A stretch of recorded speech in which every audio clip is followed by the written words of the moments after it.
பினாங்கில் உள்ள கட்டடங்கள் மற்றும் பாலங்கள் ரிக்டர் அளவுகோலில் 7 வரை நிலநடுக்கங்களை தாங்கும் வகையில் வடிவமைக்கப்பட்டுள்ளன. மாநில முதலமைச்சர் சவுகோன்யோ அதனை தெரிவித்தார்.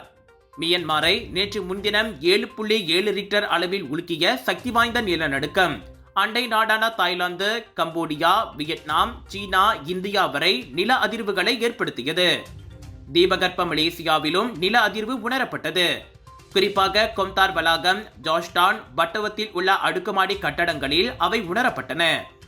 மலேசியா பூகம்ப மண்டலத்திற்கு வெளியே இருந்தாலும் தென்கிழக்காசியாவில் பெரிய நிலநடுக்கங்கள் ஏற்படும் போதெல்லாம் பினாங்கிலும் நில அதிர்வுகள் உணரப்படுவது வழக்கமாகும். ஆனால் அண்டை நாடுகளான இந்தோனேசியா, பிலிப்பீன்ஸ் போன்றவை பசிபிக் நெருப்பு வலயத்தில் இருப்பதால் அங்கு அடிக்கடி பூகம்பமும் எரிமலை வெடிப்பும் ஏற்படுகின்றன. இவ்வேளையில் மீன் நிலையங்கள், அணைகள், கொம்தார் வணிக மையம் மற்றும் அரசாங்க அலுவலகங்களை கொண்ட அலுவலக கோபுரம் போன்ற உயரமான கட்டிடங்கள் போன்ற முக்கியமான கட்டிடங்களுக்கு மட்டுமே நில அதிர்வு விளைவுகள் கருத்தில் கொள்ளப்பட்டதாக மாநிலத்தின் 2 நகர சபைகளின் மேயர்கள் கூறியுள்ளனர். கட்டுமான திட்டங்களின் தொடக்கத்திலேயே நில அதிர்வு விளைவுகள் நன்கு பரிசீலிக்கப்படுகின்றன.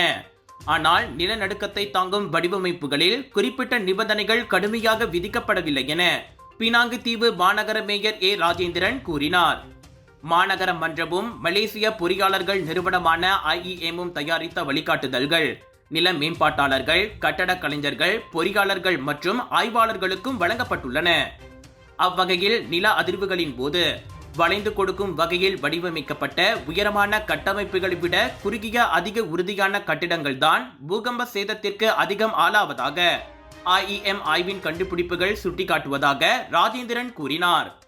செபராங் பிராயிலும் பூகம்பத்தை தாங்கும் மேம்பாட்டு திட்ட வடிவமைப்புகளுக்கு எந்த தேவைகளையும் விதிக்கவில்லை என அதன் மேயர் படருல் அமீன் ஹமீட் தெரிவித்தார். அத்தகைய நிபந்தனை கட்டாயமாக்கப்பட்டால் கட்டுமான செலவுகள் கணிசமாக அதிகரிக்கும் என்றார் அவர்.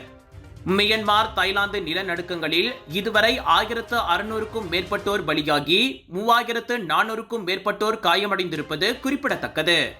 விலையோ மலிவு, செலவோ குறைவு, தரமோ உயர்வு, மனமோ நிறைவு. மக்களின் தேர்வு என்ரிகோஸ் முழு ஆடை சத்துள்ள பால்மாவு.